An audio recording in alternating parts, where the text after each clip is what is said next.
In Smash Ultimate, characters have their own unique ways to move across the stage, whether it be flow cancels, gun dashes, teleport cancels, pop gun cancels, and whatever this is supposed to be. But out of all the characters in the game, I think this one has the most advanced movement techniques, and we all know who that is. So in this video, I want to go over all of Sonic's advanced movement techniques and what they're all used for. And this is also to show that spindash and spincharge can do a lot more than what is actually shown. Let's look at some stuff that we can do with spindash and spincharge first. You can both jump during spindash and spincharge. These can both be used to soar across the stage at a pretty quick manner. And if you press the A button, you can do an attack out of them as well. Since jumping out of spindash and spincharge shares a similar action, I think the better one to use out of the two is spincharge. Spincharge is a lot more instant and active when coming out, and alongside that, it has a multi-hit hitbox if you charge it. The spindash variant isn't entirely useless, as that little hop that spindash does can be used to mix up your opponent. These specials also have the ability to be charged while you're in the air. Normal down B and fully charged down B do the same exact action, where you spin downward depending on the direction you're facing. As for side B or spin dash, side B does a similar action when it's fully charged, while if it's not fully charged, Sonic still does a little hop, albeit in the air. Now I know what you're thinking, Sign. Dude, this is already stuff that we know already. We already play Sonic and we already know this. And besides, this video is called Sonic's Cool Movement Tech. Where's this cool movement tech that you speak of? And to that, I'll say... So, you want advanced tech, right? I'll give it to you.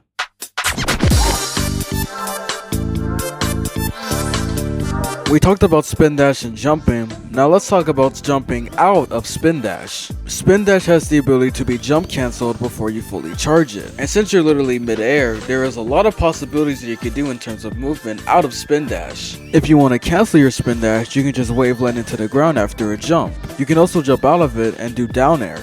And just in case you were wondering, you can indeed jump out of spincharge as well, but I think that much was kind of obvious. Now, there is one key technique that involves spin dashing, spin charging, and jumping, and that is the spin shot. The spin shot is performed by charging a spin dash, jumping right after it with any button, and then pressing A immediately after. The main strategy to get these consistently is to literally flick your thumb across the X and the A button. This covers a lot of distance, but only the sacrifice is that you lose your double jump. It's a really good recovery tool if you still have a jump intact when you're off stage. Make sure you try to get the timing right on this thing, because if you're off stage and you get the timing wrong, Sonic will not launch forward at all, and plus you lose your double jump, which will make it very difficult to recover with just an up B. Spin shot can also be done mid-air, and alongside that also be done with down B, but it's way harder to do with down B, so side B is the best way to go. And one more funny little note, this is one out of two techniques that Sonic has had since Brawl. The other technique Sonic has had since Brawl is ISDJ, or Instant Spin Dash Jump, and alongside that vertical spin jump. Now I've made a video on this technique by itself, but it needs to be mentioned as this is a movement guide, so I'm going to keep it pretty brief. Vertical spin jump is done by charging spin dash and then pressing A or Z immediately after. With this in mind, instant spin dash jump is also done by doing the same inputs, albeit while you're moving and way faster. And since you're already running while trying to perform an instant spin dash jump, your momentum from that will carry over. As you can see here, these techs can really be good for movement with platforms especially, and you can also use it to bait movement options. And here's one small tech that involves jump, the spin dash short hop. This is done by releasing spin dash, and then as soon as Sonic hits the ground after the little hop, you press jump. The timing is pretty precise on it though. Mashing double jump on it sometimes works, but the best I've tried to do is actually try to time the jump, and that's pretty difficult. If you actually hold the opposite direction during spin dash short hop, Sonic will short hop in that opposite direction. So spin dash short hop can also be used to make little mix-ups in your movement. But I also recommend using this tech. I'm also trying to nail down the timing myself. And now, here's something real advanced.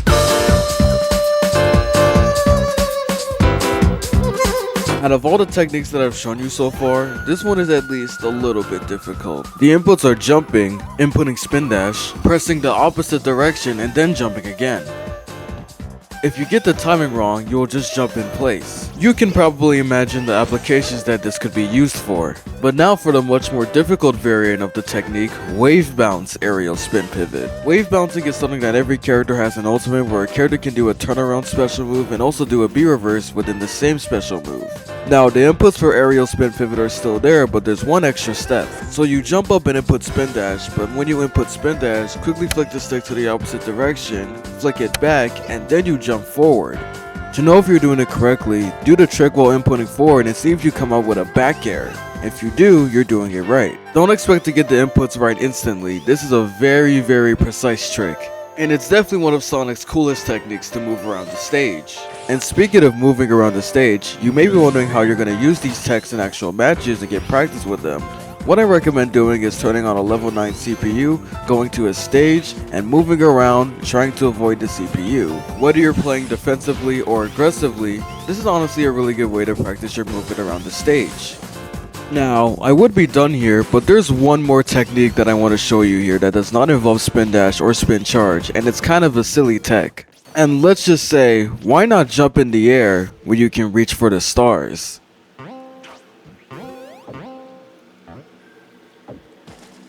Yeah. To do a spring bounce, you do an up B, buffer air dodge into the ground, and then you bounce on that spring. And then you can do whatever you want out of it. Now there's a lot of really good uses for this tech, but I think what it's mostly used for is to get some insane airtime with Sonic. I mean, just look at the blast zone box.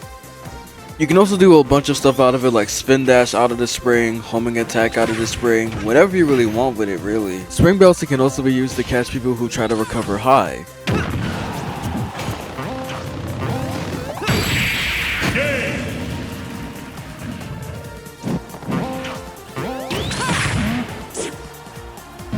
Hey, can you guys pretend that I killed him right there? Thank you. But I think that wraps up my video on Sonic movement in Smash Ultimate. I want to quickly give a special thanks to Laika, which if it weren't for his Sonic Advanced Tech videos, I wouldn't have made this movement guide to begin with. His Advanced Tech videos go into more detail on specific techniques, and you can watch them as I'll link the playlist down in the description. And with that, this concludes my Sonic movement guide. Thank you guys for watching, and I'll see you guys in another video.